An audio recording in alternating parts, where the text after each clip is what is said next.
before we get rolling with this week's episode, just a few quick announcements and updates.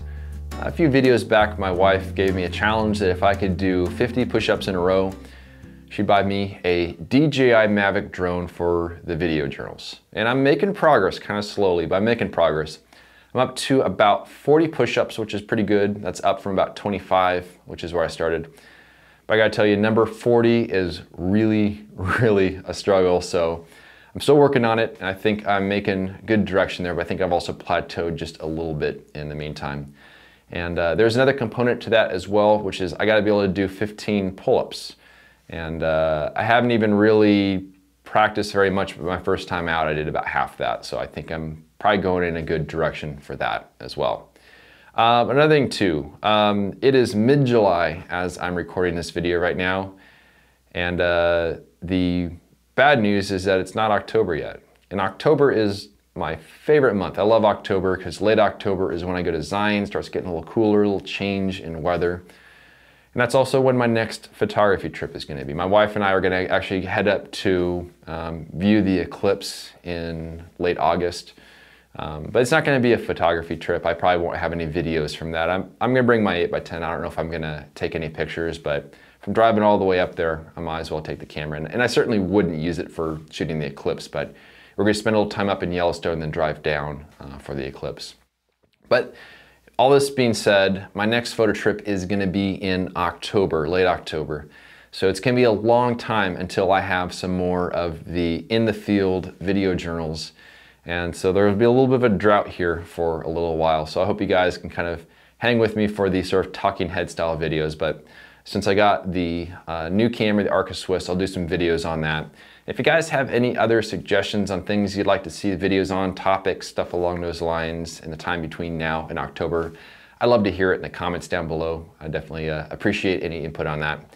And one last thing before we get to this week's episode, if you guys haven't already checked out his videos, please check out Erik Wahlstrom's YouTube channel. He's got some really, really awesome content he's putting out. Some narrative videos that he puts so much work into, and it really shows. Really high quality content. So he'll be linked to down below. He's also a film shooter. He's got some really cool reviews on cameras and different film stocks and stuff along those lines. So please check out his channel. Please give him a subscribe and check out his videos. And I think he's got a new one coming out here pretty soon that you'll see. I mean, I'll be in it, Alan Brock, Thomas Heaton, and some other really good photographers as well. So hope you guys enjoy this week's video. It has to do with the duration of the shooting trips and kind of what I found works and what doesn't work. So I hope you guys enjoy.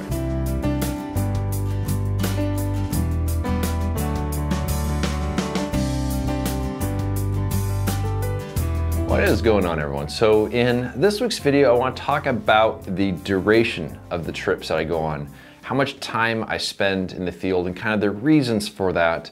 And I've done some little experiments with myself. I've gone on sort of different lengths trips. And I find that about a week in the field is kind of the ideal time for me. Sometimes I'll see people that go for like months at a time out in the wild, and that sounds so cool when you're planning it. But I know that for me personally, after about a week, I am completely worn out. I think the first solo landscape photography trip I went on, which was back in 2009, is during the spring of 2009. I think I planned maybe 2 weeks or so of being out there, having the food, the supplies, the camera gear, the film, everything that I needed for 2 weeks. And I just remembered after being in the field for about a week, I just had this feeling of, I am so over this trip. I am so done with this trip. I just want to head home. And some things haven't really changed. And when it comes to kind of the end of a trip, there's kind of a good way a trip can end, and then there's a not so good way that a trip can end. And the good way is that I kind of have it in my mind ahead of time that, you know, it's the end of the trip. I'm gonna make the most of like this last day. I know that the next day that I'm gonna be heading home. And there's something really nice and very satisfying about that. But some of the trips end a little bit differently where, you know, I'm just so worn out. I'm so tired. I just don't want to keep wandering around. I become blind to everything that is around me. The only thing I can think of is just, I gotta head home, I gotta head home. And even if I feel like I haven't really done my job and I feel like I'm kind of leaving the work incomplete. And thankfully that doesn't happen quite as much anymore. I think a lot of it's because I've become more productive. I can get a lot of work done earlier on that week. But yeah, that first trip I planned for 2 weeks, and I think I would have been miserable if I had actually stayed the entire 2 weeks in the field, even though it would have sounded so good to have a trip that long when you're kind of planning it out. On the other side of things, as far as shorter trips, I find I'm not very productive on a short trip. And as an example, earlier this spring, when we had the really, really good wildflowers that were blooming here in the Enzabrego Desert, about 2 hours east of San Diego, I figured I would do a quick Sunday, Monday, Tuesday trip out there. I just had to be back before Wednesday morning, and I was working Saturday evening, so it's just a 2-hour drive. So I was able to finish up work. My truck was completely packed already. So all I had to do is just drive the 2 hours out to the desert. And I'm familiar with it out there, so I knew a wash I could pull off into and just kind of sleep in my truck. And what was interesting is that when I got there, I felt very uninspired. And I think it's because I needed to try to find a composition pretty fast that I could work with. And there's obviously a lot of people there because it's kind of peak bloom, but I didn't feel like I had the amount of time to properly spend scouting the location to try to find the subjects that I really liked. I felt like it was just a really kind of a high pressure situation. I didn't feel like I was going to be productive. I didn't feel like I would have the ability to stray off the beaten path of the areas that I was already familiar with. And so what I ended up doing is I ended up just driving straight to Death Valley, which was another I don't know, maybe like 4 hours or so, maybe a little longer, from Enzabrego out to Death Valley, because I knew that there was a scene there that I would be able to photograph. And I didn't do any video on that trip, and actually I didn't even end up with any photos that I liked, which I think kind of is getting to sort of what I'm talking about here, because I didn't feel inspired enough to do the videos, and I felt kind of pressured, so the still photos didn't even turn out. I mean, I made some really bad rookie mistakes. I left the tripod head loose. So as I was taking the photos from one shot to the next, it was just moving a little bit until my composition got really, really bad.